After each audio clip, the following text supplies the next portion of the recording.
Two Australian Coast Guards spot a weird object floating on the water and mistake it for a toy.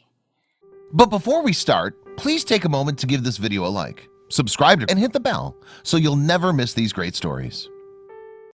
Two Coast Guards were coming back from a mission of theirs when they saw an object floating in the sea. Well, first they thought it to be a stuffed toy, but as they paced closer, they realized it was not a stuffed toy but something else. First they spotted hair and then noticed its limbs, and when they reached closer to it, they felt their hearts miss a beat. They were in the middle of the ocean. He spotted the object and felt something off about it, so the man motored past the mooring thrice to have a closer look at the object in front of the wooden pole. The object had brown hair floating above the water. Except for the hair that bobbed up and down, the object was motionless. He assumed perhaps someone had lost their stuffed toy.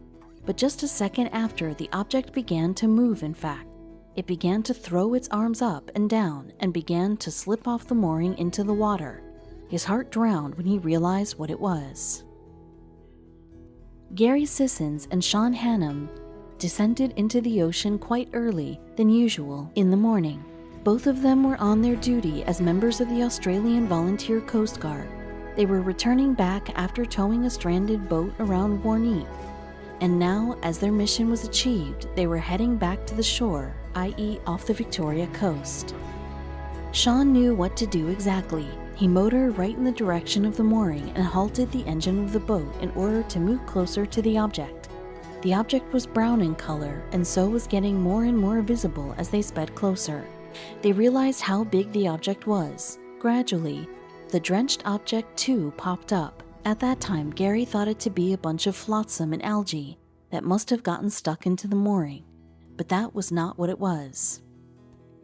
Sean strained his eyes to see what it was. There were locks of long brown hair that was tugging by the flow of waves.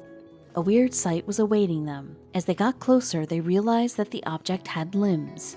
Yes, it had 2 arms and 2 legs. However, the object did not move an inch. Sean had never felt so terrified and confused before. If it was not a soft toy, then what was it? They soon were going to find out. The boat now was running in parallel to the mooring, and as far as the men were concerned, then they both were dead silent. They were filled with anxiety, fear, and confusion. Gary had his heart in his mouth as he moved closer.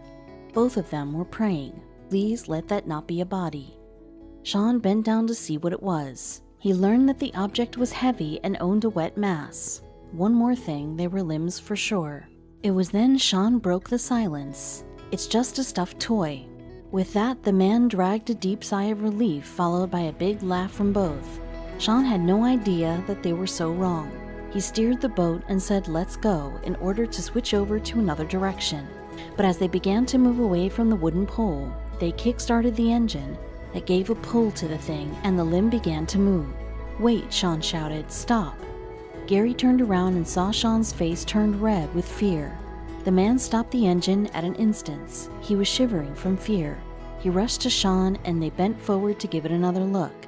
Again, the object was not moving at all. Gary and Sean's hearts stopped a beat when they began to twist. Sean said, "I saw its arm move."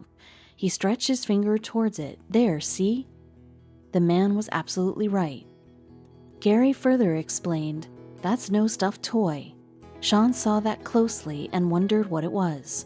The object did not look like any sea animal. It is noteworthy here that the man had spent a large fraction of his life traveling in the ocean, but not for once had he seen something like this. The man got another surprise when he realized that he was actually staring in the object's tiny black eyes. The mystery was going to take another turn. The man was still struggling to understand when the mass began to emerge out of the water. In no time, the object raised its head and began to struggle to stay above the water. After that, it began to slide off the black tire. No matter how much it tried, it could not succeed in clinging to the tire. Then it gave out a shout that sounded like a request to them, and that was the very moment they had their rude awakening. It was not a toy, but a living being. The creature was writhing in pain that was trying its best to come above the water. But unfortunately, none of his efforts was bringing any fruitful result. It tried to get a hold on the wooden pole with the help of its disheveled arm, but that gave no result. Sean immediately sprung into action. He sped off the boat towards it to help the animal. However, the steps seemed to be counterproductive, as the animal had to struggle more as they paddled the boat towards it, thanks to the wave created because of the speed of the vessel. It was a heart-melting scene, though he wanted to help the creature, but was not sure if it would let him go near it. Nevertheless, there was no point in trying. His long black claws had made any scratch marks on the pole while holding it. All this while, he was not sure if the animal would let him touch it. The truth dawned upon him when he realized that it was a koala. Now, what was he doing there amid the bay? How did it come this far? There were many questions popping up on their mind. But as time was running out of their hands, they decided to rescue the stranded animal first.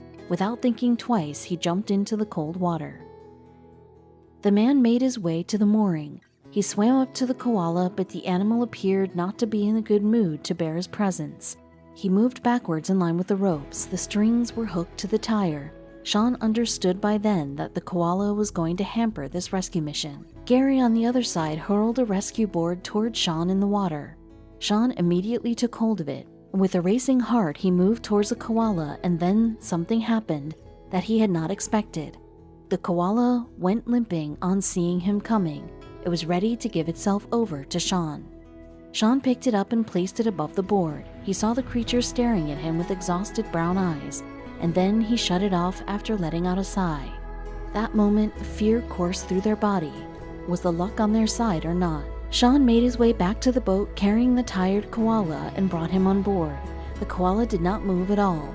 Gary and Sean were fearful that perhaps the koala had given up on his life. They pushed that thought away and covered him in an insulation blanket and prayed. Sean reminisces, "We turned the engine off and I threw a blanket over him while I was standing on the ladder at the back of the boat." After observing some warmth, the creature awoke from his unconsciousness. It moved its head very slowly, though. It was enough to indicate that the koala was fine. Both of them took a sigh of relief. This was the very first time they had come across a situation like this, so they could not understand what to do with him. It was then an idea clicked Sean. He was well aware of a tiny, unpeopled island somewhere around their location where a colony of koala bears stayed. He knew that would be a perfect spot for him to come over his distressing experience.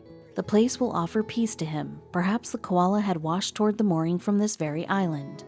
But still, it was difficult to understand as to how the koala made it to 1,000 feet away from land. He ended up clinging onto the wooden mooring pole to survive. However, they knew that the koalas do swim, but they can't swim for a long period of time.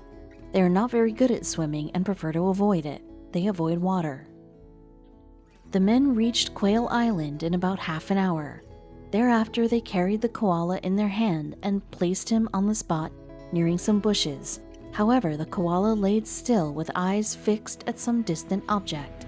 The men's concern grew. Perhaps his unfortunate encounter with the ocean had jerked him off his senses. Had they really saved the koala? There was no assurance of it. Considering the current state of the koala, it seemed that it had lost all hopes of living, but the duo was yet to give up on hope. What was going to happen was still a mystery. The koala turned around to have a look at his rescuers. After that, he stood up, coming out of the warm blanket, and limped towards the brush. And in no time, the koala disappeared. Sean and Gary had big smiles on their faces. They had managed to rescue the koala. One of the crew members recalled, "It was very shocking. It's not daily you come across a koala in the water. The koala seems very joyful when it was at the backside of the boat. It was a great feel story with a joyful conclusion for our fuzzy small companion." Koalas generally are not detrimental but can cause trouble by giving some awful wounds with claws and teeth. Not only that, sometimes they also bear diseases that can transmit to humans. In this context, Sean had taken a big risk. Though Sean did not get a scratch while handling the koala, he cracked a joke on Facebook by saying, "I lost 2 fingers and have scratch marks from head to toe, but he got to walk away gracefully. Those drop bears are vicious." In no time, this rescue story went viral. Every person who read the story got emotional and congratulated Sean and Gary for their altruistic act. Not many people have this tendency. Soon the news reached the local news stations. Westernport Coast Guard's commander Jeremy West commented, It was pretty surprising. It's not every day you come across a koala in the water. The koala looked pretty happy when it was back on land. One commenter exclaimed, "Oh wow, poor little guy, great work." To which Hannum replied, "It's just the conservationist in me." Well, his words also shed light on the current status of koalas. Unfortunately, koalas are on the vulnerable list published by the International Union for Conservation of Nature, IUCN. This situation is caused by habitat loss and urban incidents. A Facebook user commented, "Glad you found and rescued him, and I bet he was very glad too." She added, "Well done, Coast Guard."